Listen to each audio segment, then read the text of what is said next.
वरदान क्लास में आप सबका स्वागत है। आज हम कक्षा 11 मानव पारिस्थितिकी और परिवार विज्ञान भाग 1 का अध्याय नंबर 3 स्वस्थता और स्वास्थ्य भोजन पोषण इसके बारे में हम जानेंगे। इससे पहले वाले वीडियो में हमने डिस्कस किया था कि ICMR भारतीय चिकित्सा अनुसंधान के द्वारा जो खाद्य पदार्थ है उनको 5 मूलभूत वर्गों में बांटा है। उसके बारे में आज हम इस वीडियो में जानेंगे। 5 खाद्य वर्ग कौन कौन से हैं? पहले में उन्होंने शामिल किया था अनाज, खाद्यान्न, अनाज है, खाद्यान्न है और उनके उत्पादों को शामिल किया गया था।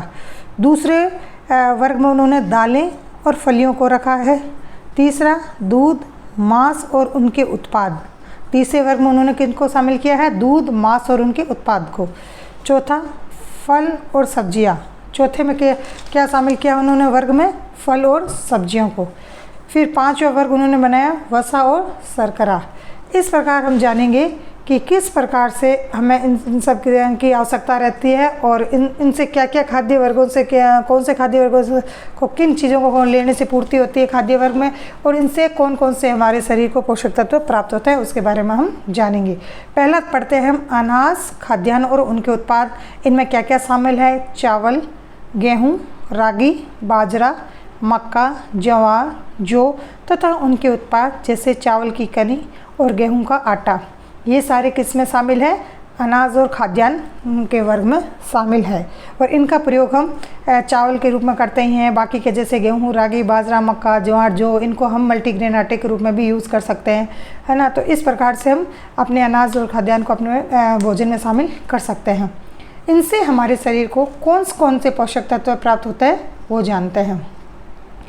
अनाज और खाद्यान्न से हमें ऊर्जा, प्रोटीन, वसा, vitamin B1, vitamin B2, folic अम्ल, लौह तत्व तथा रेशा, ये सारे पोषक तत्व हमें किन से मिलते हैं? अनाज और खाद्यान्न जो कार्बोहाइड्रेट देने वाली वस्तु इन सबसे ही है, हमें कार्बोज वाली वस्तु है जिनसे हमें ये प्राप्त होते हैं। अगला वर्ग है दालें और फलियाँ।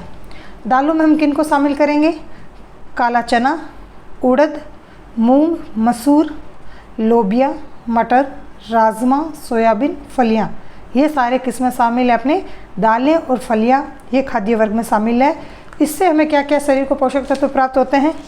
इनसे हमें ऊर्जा मिलेगी, प्रोटीन मिलेगा, वसा मिलेगा, vitamin B1, vitamin B2, folic अम्ल, कैल्शियम, लौह तत्व तथा रेशा, ये सारे पोषक तत्व हमें किन से मिलेंगे? दालें और फलियों का सेवन करने से। तीसरा वर्ग कौन सा है? दूध, मांस और उनके उत्पाद। इसके अंतर्गत हम क्या देख सकते हैं? दूध, स्किम्ड मिल्क, पनीर, मक्खन, घी आदि। और मीट के रूप में हम मुर्गा है, कलेजी, मछली, अंडा, मांस, ये सारा दूध और मांस इनके उत्पाद में ये आता है खाद्य वर्ग में। इनको लेने से हमारे शरीर को कौन से पोषक तत्व मिलेंगे? प्रोटीन, वसा, विटामिन B12, कैल्शियम। और मीट और इनसे प्रोटीन, वसा मिलेगा, विटामिन B2 मिलेगा। ये सारी चीज़ें हमें इस वर्ग के खाद्य पदार्थों को अपने शामिल करने से मिलता है शरीर को। चौथा वर्ग उन्होंने माना है फल और सब्जियां। ICMR के अनुसार चौथा वर्ग है फल और सब्जियां, जिसमें आम, अमरूद, पका हुआ टमाटर, पपीता, संतरा, मौसमी, तरबूज। और सब्जियों में हम हरी पत्तेदार जैसे चौलाई, पालक, सहजन, धनिया, सरसों, मेथी के पत्ते, अन्य सब्जियां, गाजर है, बैंगन, सेम, प्याज, फूल गोभी, ये सारे सब्जियों को हम शामिल करते हैं इनमें। तो फल और सब्जियों से हमें क्या मिलेगा? जैसे पहले हमने आम, अमरूद, पका हुआ टमाटर, पपीता, संतरा, इनसे हमें क्या मिलेगा?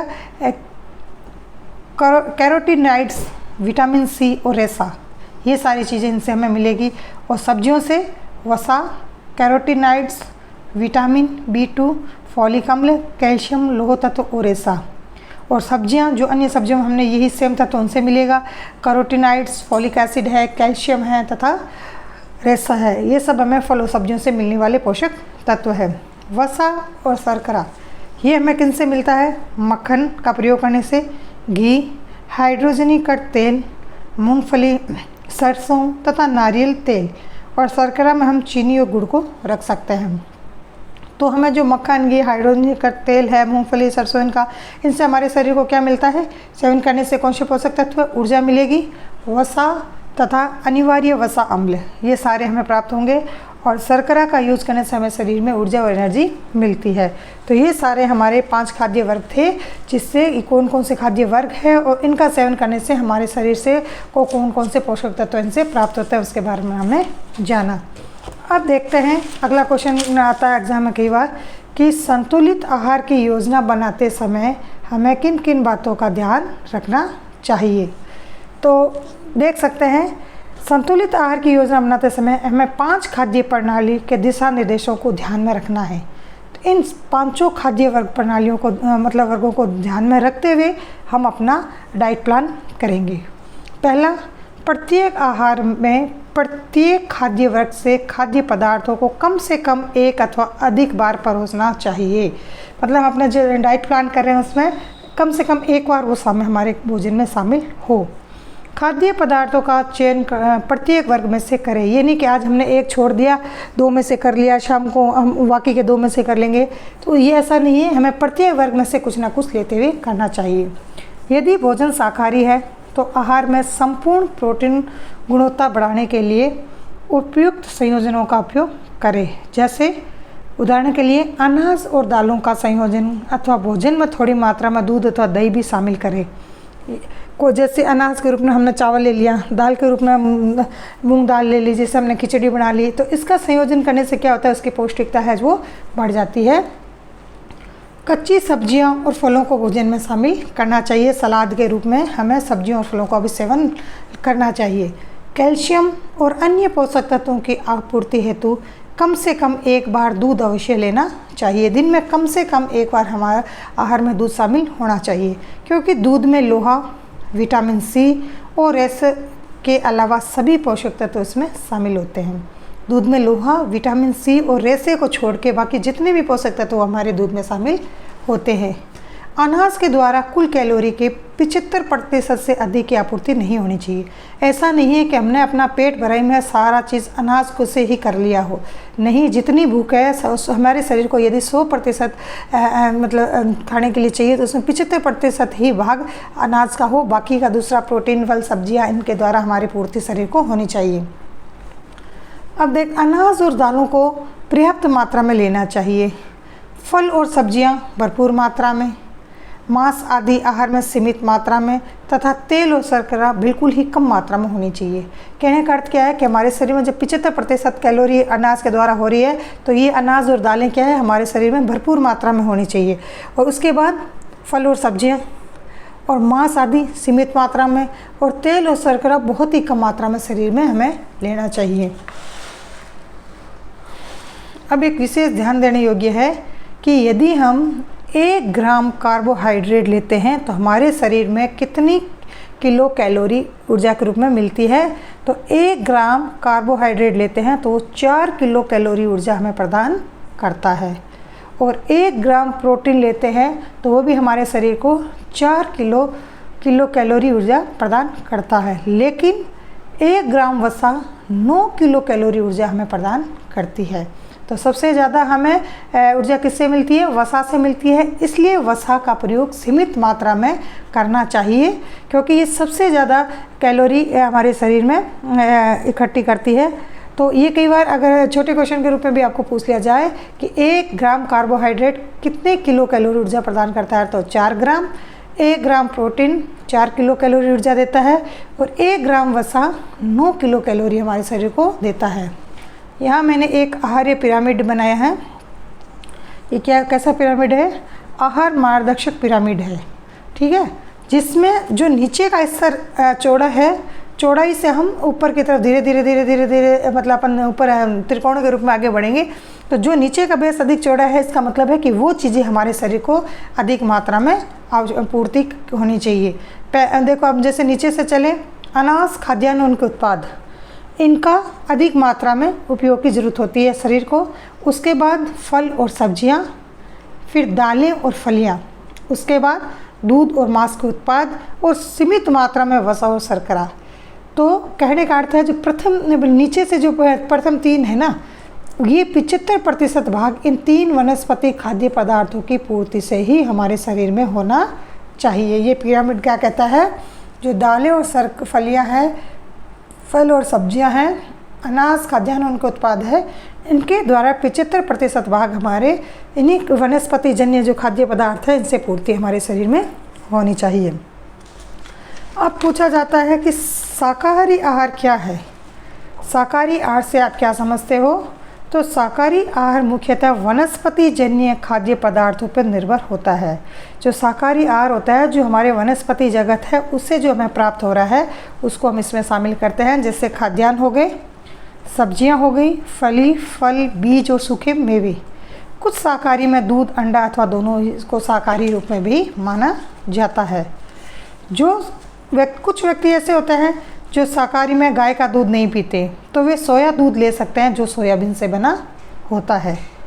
जो लोग मांस अथवा दूध से बनी वस्तुएं नहीं खाते, वे आहार को पर्याप्त बनाने हेतु दैनिक खाद्य निर्देशिका का भी उपयोग कर सकते हैं कि इनके रिप्लेस ग्रुप में कुछ और खाद्य पदार्थों को शामिल किया जा सकता है।